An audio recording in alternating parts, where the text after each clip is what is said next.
सात संगत धनंकार सात संगत सुबह के बज चुके हैं 8 और आज तो काफ़ी फॉग है। ऐसा लग रहा था कि शायद सर्दियां चली गई हैं, बट आज की डेट में काफ़ी फॉग सुबह सुबह 8 बजे दिखाई दे रहा है। दास आपको दिखा देता है, देखिए पूरा। एक्चुअली हम लोग नाइट में आ गए थे बुआ जी के यहाँ स्वार, और यहाँ पे जब मैं सुबह उठा तो देखा सुबह सुबह थोड़ा छत पे चलते हैं, और छत पे जब हम गए तो वहाँ देखा तो सारे में फॉग हो रखा है पूरी तरीके से। तो वैसे हमारा प्रोग्राम था आज, गूगल सर्च किया था हमने रात। यहाँ पे भवन है गड़ी नेगी करके एक भवन है उत्तराखंड में। साथ संगत रेडी हो गए हैं हम लोग निकलने के लिए। एक्चुअली लेट इसलिए हो गए थे आज, मतलब काफी दिन बाद यहाँ आए हम लोग, तो बैठ करके बातचीत हुई, तो बातचीतों में कहीं ना कहीं लेट तो हो ही जाता है। तो अभी हम सब लोग रेडी हो चुके हैं और अब निकल रहे हैं।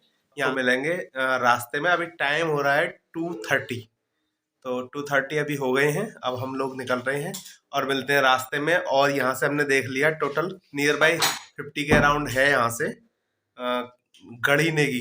तो अभी आशीष जी भी रेडी हैं और दास भी रेडी है, और हम लोग निकल रहे हैं। टाइम हो गया था थोड़ा सा ज़्यादा। एक्चुअली हम लोगों को निकलना तो सुबह ही था, और जैसा कि मैंने आपको बताया कि सुबह हो रखा था फॉग, और उसके बाद में फिर हम लोगों ने बहुत सारी बातचीतें की, और फिर हम लोग जब यहाँ से फ्री हो गए तो अब हम लोग निकल रहे हैं। और समय हो चुका है 3। मैंने अभी आपको थोड़ी देर पहले बताया था कि हम 2:30 बजे के आसपास यहाँ से निकल जाएंगे, लेकिन अभी 3 बज चुके हैं और हम लोग यहाँ से निकल गए हैं। और अब हम सीधे जा रहे हैं गड़ी नेगी जो कि उत्तराखंड में पड़ता है, वहाँ भवन है। तो हम चल रहे हैं। और सबसे अच्छी बात एक चीज बता दूं कि अब जो लोकल संगतें हैं वो स्टार्ट हो चुकी हैं, और 8 मार्च को सतगुरु माता जी पहुंच रहे हैं जिंद में। प्रोग्राम है 8 मार्च को, यानी कि परसों प्रोग्राम है 8 मार्च को माता जी का जिंद में, जो कि माता जी की हजूरी में ही है। तो कहने का मतलब ये है कि ये अच्छी बात है, खुशी की बात है कि अब संगतें स्टार्ट हो गई हैं लोकल। और तेरे नाल बाहर तेरा दीदार है साडा हजवे माही, तैनू सिजदे करन लई जिंद फिरे पाल दी पजवे माही। लोकां दी तां ईद दिवाली वरे शिमाही हुंदी हो, साडी तां हर रात दिवाली ईद है साडी अज वे माही, ईद है साडी अज वे माही, ईद है साडी अज वे माही।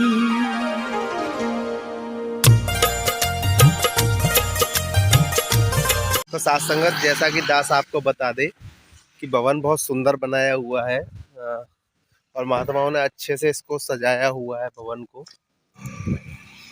ये है संत निरंकारी सत्संग भवन ब्रांच गड़ी नेगी, और यहाँ जिला लगता है उधम सिंह नगर उत्तराखंड लगा। और स्वार से लगभग बैठा था ये 50-52 किलोमीटर। और अभी आप देखिए महात्माओं ने बहुत अच्छे से सुंदर रूप दिया है भवन को। ये बाहर का गार्डन है, ये आप देखिए गेट है संत निरंकारी सत्संग भवन ब्रांच गड़ी नेगी उधम सिंह नगर उत्तराखंड। और ये बाहर जो खाली जगह थी उसमें गार्डन का रूप दिया है। और देखिए महात्माओं बहुत अच्छा ग्रास लगाई हुई है पार्क में। हाँ, खुर्जा वाला भवन नहीं इतना ही बड़ा है जी, बड़ा है, चालू हो रहा है यहाँ तक का आंगन ही है बार का ही। तो देखिए ये बहुत सुंदर रूप से ये पूरा पक्का हो रखा है। अभी शायद वो पेंट नहीं हुआ उस पे बिल्डिंग पे। ये हम लोग तो साथ संगत हम लोग भवन के अंदर एंटर हो चुके हैं, और बहुत सुंदर रूप दिया है भवन का, बहुत ज़्यादा सुंदर महात्माओं ने। और अभी दास मिलवाएगा यहाँ पे जो महात्मा रहते हैं उनसे। बहुत ज़्यादा सुंदर रूप से डिजाइन किया है पूरा। धन्यकार हुजूर। और देखिए इसका जो उद्घाटन किया था ये माता सदगुरु माता सुदक्षा जी महाराज के कर कमलों द्वारा हुआ है 16 दिसंबर 2019 में। जैसा कि दास ने आपको बताया था कि लास्ट संडे से अ, जो संगतें हैं हमारी वो भवनों पर होना स्टार्ट हो गई हैं सदगुरु माता जी के आशीर्वाद से। और लास्ट संडे में यहाँ भी संगत हुई थी, बहन जी बता रहे थे अभी, जो बहन जी यहाँ सेवा देते हैं। और आज भी संगत हुई है क्योंकि आज भी संडे था। और हम लोग ये बहुत बड़ी गलती कर बैठे, अगर थोड़ी देर पहले आते 12:30 बजे तक तो आज की संगत करने का दास को भी अवसर प्राप्त होता। और लेकिन आगे से दास संगत टाइम में पहुंचने की कोशिश करेगा। और आप जी आशीर्वाद दो कि संगत टाइम में दास पहुंचे। और बड़ा मतलब एक बहुत ज़्यादा शांत वातावरण है जहाँ ये भवन स्थित है। बहुत शांत वातावरण है। देखिए साउंड वगैरह का सब लगा हुआ है महात्माओं। और ये पंडाल है पूरे भवन का, बहुत सुंदर नज़ारा है। और ये देखिए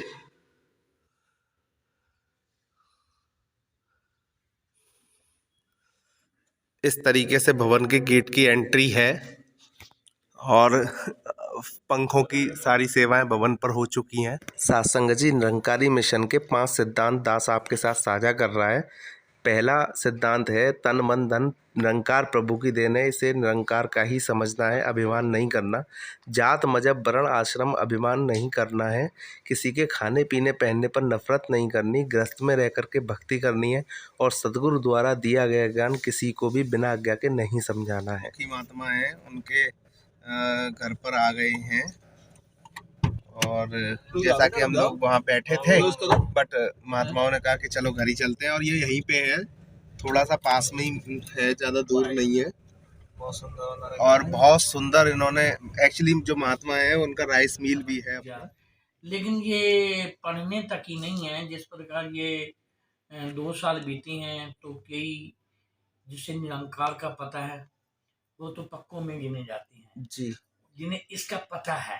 जी, कुछ ऐसा भी होता है कि जिस प्रकार ज्ञान ले लेते हैं तो ये ज्ञान एक समझ का नाम हुआ करता है, तो ये जल्दी से समझ नहीं आता, नहीं आता। और जिसके ये आ जाता है तो फिर जाता नहीं है। सही बात है। जिसकी समझ में ये आ जाता है फिर जाता तो नहीं। ये जाता नहीं है। अब दास महापुरुषों के बीच में बजा, अब कुछ पता लगा कि भोले शंकर के चले गए हैं, कुछ पता लगा कि इन्होंने घर में मंदिर बना लिया है। तो कहने का भाव यह है कि उनको निरंकार का पूरा ज्ञान नहीं हुआ, जानकारी पूरी नहीं हुई। कहने का भाव है दास भी एक बार काशीपुर सत्संग चल रहा था तो वहां पे बैठा लंगर की लाइन में। तो जब लंगर की लाइन में बैठा तो दास का तो हक है कि पहली बुरकी तोड़ो और महापुरुषों के भोग लगाओ। जी। कहने के बाद में मैंने भोग लगवाने लग गया तो उस महापुरुष ने मुझे कहा भाई साहब हमें मत भोग लगाओ, गाय को लगा देना। अरे तो कहने का भाव कि मैं बैठा, कोई बात नहीं, मैंने दाही की बजाय बाही में लगवा दिया। तो दास करने लगा। फिर मैंने बड़े प्यार से धन कर पूछा, मैं क्या हाल है महापुरुष? मैं कहा कहाँ से आए हो? कहते खड़गपुर से। मैं खड़गपुर से आए हो? बोलो हाँ जी। बोलो उसके नाम क्या है? मैं कहा कितने सालों से भवन पे आ रहे हो? बोले हो गए करीबन 3-4 साल हो गया। तो कहने का भाव है 3-4 साल के बाद ज्ञान लेने के बाद मैंने पूछा ज्ञान किससे लिया? बोलो मुख्य साहब से लिया, सचदेवा जी से। हाँ सचदेवा जी। तो अब उसे समझ में नहीं बैठे इस बात, भाई इस मिशन की क्या बात है, किसको भोग लगवाना है? 2 रुपए का कैलेंडर हो या 2 लाख की मूर्ति हो, वो तो इंसान ने बनाई है। इंसान ने बनाई और आप उस मूर्ति को भोग लगवाते हैं और हम आप जितनी जितनी जाति को भोग लगवा रहे हैं। तो कहने का भाव यह है कि ये जवाब मिला कहने का मतलब कि उसे ज्ञान की समझ नहीं आई। समझ नहीं आई। ऐसी दास भी कई जगह पहुंचा तो उन्हें भी समझ नहीं आई ना, जो भोले शंकर पे चले गए या मंदिर घर में बना लिया। तो कहने का भाव यह है कि ये हम पढ़ते जरूर हैं, भी मेरा डोले ना एतबार। डोले ना एतबार। अच्छा, फिर कुछ ऐसा भी होता है, मुंह के बोल से कर्म के बोल ज्यादा माने जाते हैं जी। जिस प्रकार मुंह से तो अगर कुछ ये चारपाई भी पड़ी है तो मैं एक ऑर्डर देता रहा हूँ, मां पूछूं ये उठा के उधर रख दो, सही बात है, तो वो कोई सेवा नहीं है। सेवा नहीं है। आप प्यार से कह सकते हो कि मां पूछूं आप ये चारपाई आप उधर से उठाओ, मैं जी, इधर खाए उठा के रख देते हैं। तो वो कर्मों में बात आ जाती है। अगर कोई हम नशीला पदार्थ खा के और सड़क पे निकल रहे हैं तो सीधी चोट सतगुरु के चरणों पे पहुंचती है। क्या भाव है, ये निरंकारी बना हुआ, देखो ये पी के यहाँ गिरा, पी के गिरा पड़ा है, वैसे निरंकारी बने फिरते हैं। तो कहने का भाव यह है कि उन चीजों से हमें परहेज करना है, क्योंकि ये हमारे मिशन के खिलाफ हैं। हम अगर कर्मों में होंगे तो हमारे पीछे लोग सब आएंगे, अगर हमारे कर्म सही नहीं है तो निरंकारी बन के भी कोई फायदा नहीं, मिलने वाला भी नहीं, और ना आप किसी को फायदा दे सकते। सही बात। तो यही कहने का भाव ये है कि यही कहने का भाव निरंकारी मिशन से जो जुड़ गया है, जिसे से निरंकार की जानकारी हो गई है, एक बार नहीं 10 बार नहीं 100 बार ज्ञान दे, इस निराकार को पहचाने, फिर इसी का सिमरन करे, और जो कुछ इससे मिल सकता है वो कहीं से नहीं मिल सकता। दास शुरू में जब निरंकारी बना था तो दास का भाई निरंकारी नहीं था। तो कहने का भाव कि वो किसी जगह पे गया, कोई प्रोग्राम था, तो जब वहां से वो आए, दो थे, तो उन्होंने एक किराने स्टोर की दुकान पे मोटरसाइकिल रोकी। जब मोटरसाइकिल रोकी तो वो किराने स्टोर वाला उठ के आके उनके चरणों में पड़ गया। अब ये तो सिगरेट वगैरह पीने वाले थे, तो उसने बिठाया, पैसे भी नहीं दिए। अब जब भाई घर पे आया तो कहता है तुम्हारे यहाँ कैसा होता है? मैं कहा कैसा होता है? बोले यार पता नहीं कौन थे, बोले महापुरुषों करने लग गए और पैरों में पड़ गए। उन्हें कैसे पता लगा कि हम महापुरुष हैं? भाई ने ये जवाब दिया। तो मैं क्या जी, उसे पता तो नहीं था महापुरुषों का, आप महापुरुष नहीं हो, लेकिन मोटरसाइकिल के आगे लिखा है तू ही निरंकार, और उस प्लेट के ऊपर उन्होंने मोटरसाइकिल के ऊपर पड़ा, और वो इसलिए महापुरुष समझ के आपके चरणों में झुके, इसलिए आपसे पैसे नहीं लिए। तो ये महापुरुषों की पहचान होती है, जिससे इससे पता लग जाता है। सही बात है। तो संत महापुरुषों भक्तजनों, इसीलिए ही जब यहाँ पे सत्संग शुरू हुआ तो यहाँ समझ लो कि कुल ओनली 3 घर थे। आज इस क्षेत्र में 54 घर है। अच्छा, जो निरंकारी महापुरुष। हाँ, चलो कुछ अगर चले भी गए हैं 2-3 यहाँ से, देखो हर एक का कोई कारोबार भी होता है, अगर कोई काशीपुर चला गया तो कोई रुद्रपुर चला गया, तो कहने का भाव अगर 2-3 बढ़ भी गए हैं यहाँ पे आके जी, मतलब कहने का ये कि आज 54 घर है। तो वो किसे देख के? दास अपने मन की बात बता रहा है। क्या बताऊं? जैसे कि दूध होता है, दूध में चावल डाल दो तो खीर बन जाती है, और जब हम सतगुरु के चरणों में झुक जाते हैं तो तकदीर बन जाया करती है। कहने का भाव जब दास इस मिशन से जुड़ा है, हजूर सच्चे पातशाह के चरणों में जब पहुंचा है, तो समझ लो कि मस्तक की रेखाएं बदल गई। जिस मकान में हम पहले रहते थे, आज से 30 साल पहले, तो मकान टपकता था। हम कभी चाय पी उठा के इधर करते और उधर करते थे। आज हजूर सच्चे पातशाह ने इस मुकाम पे पहुंचा दिया कि आज राइस मिल भी हैं, खेती भी हैं, और ये अभी 1.5 करोड़ रुपए मकान पे लगाया। जी। कहाँ क्या हमारी दिशा थी?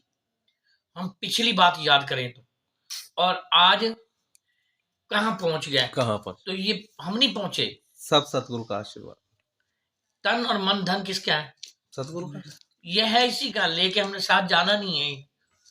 ना हमारे शरीर ने जाना है, पर ये बस अभी अभी आपको पता ही है कि कांवर वाले आए हैं, हटो बचो हुई 150 किलोमीटर हरिद्वार है, ठीक है, निरंकार परमात्मा जान रहा है उनकी आस्था को, उनकी मनोकामनाएं तक पूर्ण होंगे जो वहां से 150 किलोमीटर से कांवर लेके आए हैं। लेकिन दास शर्त से ये कह सकता है कि उन्हें मुक्ति नहीं मिल सकती, उनकी आत्मा परमात्मा से नहीं मिल सकती जब तक हम पूर्ण सतगुरु के चरणों में नहीं जाते। ये मरने के टाइम हमारा शरीर तो वैसे ही रहता है, हाथ कान मुंह काम क्यों नहीं करता, क्योंकि ये आत्मा निराकार है, ये परमात्मा में जो जानकारी कर लेगा वो जैसे मोक्ष की प्राप्ति जो करते हैं वो शमशान घाट पे लिखा है, वहां मोक्ष नहीं है, मोक्ष सतगुरु के चरणों में है, जो ये हमारी आत्मा निकल के वहां पे जाएंगी। कहने का भाव है कि वहां पे जो लिखा है वहां पे तो खाली ये शरीर जाना है, 5 तत्वों का पुतला है, वहां पे फूक जाना है। तो ये जो मोक्ष की प्राप्ति है ये सतगुरु के चरणों में ही हो सकती है। मनोकामना तो आप जहां मर्जी पूरी कर सकती हो, उसमें कोई भटक वाली बात नहीं है। जैसे कि वो कामना लेके आए तो उनके मनोकामना पूर्ण हो जाएंगी, कोई भी मनोकामना। लेकिन आत्मा की जो परमात्मा से जानकारी है वो पूर्ण सतगुरु बाबा हरदेव सिंह, सतगुरु माता सुदीक्षा जी इसका ज्ञान दे सकते हैं। और दास कई जगह पहुंचा है, ऐसी बात नहीं है, लेकिन ये जो जानकारी है वह नाम है। नाम आपका नाम क्या है? विकास। अगर मैंने आपको एक नाम दे दिया विकास, तो आप क्या करोगे? विकास करते चले जाओगे। बिल्कुल। विकास को देखा तो नहीं, विकास से मिले तो नहीं, विकास के पास खड़े होकर कहोगे विकास कहाँ रहता है? सही बात है ना, पता नहीं है ना जी। अगर बहन जी ने कह दिया ये विकास जी हैं तो हमें ये जानकारी मिली, तभी हमें ये निशाना मिला कि इसकी पूजा करनी है। ये नाम नहीं है, ये ज्ञान है, नाम नहीं है। नाम हर एक दे रहा है। गुरु बहुत है संसार में, कन मन फुर तू मेरा चेला मैं तेरा गुरु निकाले, क्या मतलब है? गुरु बहुत है, एक इट करो 4 गुरु तैयार। सही बात है। लेकिन मेन बात ये जानकारी देने वाला हमें गुरु जरूर चाहिए इस संसार में जब आए, वरना हमें कोई फायदा नहीं है इस संसार। सही बात है, कोई फायदा नहीं। फिर तो ये जो काम कर रहे हैं ये तो सब जानवर भी ये काम कर रहे हैं। अपने बच्चे हो गए, घोंसला एक चिड़िया होती है एक तिनका उठाती है और अपना घोंसला तैयार कर लेती है। एक चींटी होती है कि एक सुरंग बना के अपना रह लेती है। सही बात। तो संसार में ऐसी ये मकान बना रहे हैं, अपना परिवार है, तो फिर करने क्या आए थे संसार में? 84 लाख जून बताई गई है, तो 83,99,999 जूने भोग जूनी है।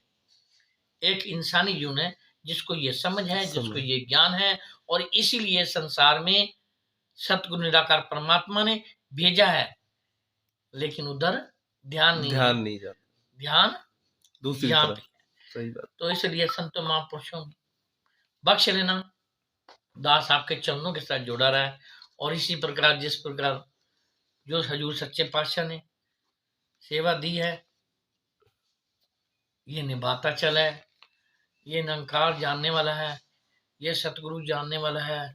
यहाँ से मुखी के रूप में 2 नाम गए थे। दास मुखी नहीं बनना चाह रहा था, लेकिन कहने का भाव है 2-3 महापुरुषों ने कहा नहीं उन्हें बनाना है। तो कहने का भाव ये हुआ कि दास के पास काम बहुत था, तो दास ने कभी 1 हफ्ते बाद बताऊंगा मुखी बनने के लिए। फिर घर वालों ने कहा दुनिया के काम तो होते रहते हैं, ये सतगुरु का काम सही है, बात है, इसे मत छोड़ो अगर ये सेवा मिल रही है तो। फिर भी हमारे जौनन शाह राज कपूर जी ने 2 नाम भेज दिया और बाबा जी के आगे 2 नाम पेश किए। बोला जी ये 2 नाम है, बताओ मुखी किसे बनाए? तो दास के ही नाम पे बाबा जी ने उंगली रखी। तो फिर दास को ये आपने सेवा दी है, आपके चरणों की धूल है। ऐसे ही ता जिंदगी जितनी भी है वो निभ जाए, सतगुरु के चरणों में निभ जाए। एग्जाम्पल तौर पे जब 2007 में संगत शुरू हुई तो धीरे धीरे यहाँ पे बढ़ोतरी हुई। बढ़ोतरी होने के उपरांत कहा जी भवन बना लो, मैं कि नहीं बनना, भवन बना लो, नहीं बनना। आखिर में दास जो भवन बनाने की इसकी ब्रांच बनाने की बात मना करता था, लेकिन हजूर सच्चे पातशाह ने ये सेवा दास से लेनी थी। तो इस 13 में मेरे 2 ऑपरेशन हो गए। अच्छा। फिर उसके बाद जब 13 में 2 ऑपरेशन हुए तो वहाँ हजूर सच्चे पातशाह ने दास को बचा दिया। बहुत भयंकर ऑपरेशन थे। फिर उसके उपरांत फिर दास ने कह दिया भाई 14 में ब्रांच बनाने के लिए, तो 14 में ये फिर ब्रांच बनी। फिर हजूर सच्चे पातशाह बाबा हरदेव सिंह तो इस शरीर में नहीं रहे। फिर उसके उपरांत माता जी सविंदर जी हुई। तो फिर 2 अगस्त में मेरे 2 ऑपरेशन दिल्ली में और हुए। तो जैसे ऑपरेशन हुए 2 अगस्त में ऑपरेशन होने के उपरांत ही मैंने कहा भवन पे रुकूंगा, वहाँ पे रुकूंगा। तो दास वहाँ पे पहुँचा तो दास के मन में था कि हजूर सच्चे पातशाह के जाते ही दर्शन हो जाए। तो दास वो नमस्कार करने वहाँ पे चले पहुँच गया। तो जैसे ही नमस्कार, अभी गाड़ी पहुंची नहीं तो एकदम आ गया कि माता जी सबको दर्शन दे रही, चरणों में नमस्कार हुई। तो दास ने वैसे ही नमस्कार करी। तो कहने का भाव यह है, उसके बाद ये सिलसिला हमारा चलता रहा और ये कार्य हमारा तुरंत जल्दी से जल्दी हुआ। ये 2014 में आप जी को मुखी रूप में दुपट्टा पहनाया गया था सतगुरु के द्वारा। 2014 26 मई 2014 में। 2014 में 15 में यूनिट बनी और 16 में क्या कहते हैं बाबा जी यहाँ पे बाबा जी आए और 17 में भवन की जगह ली।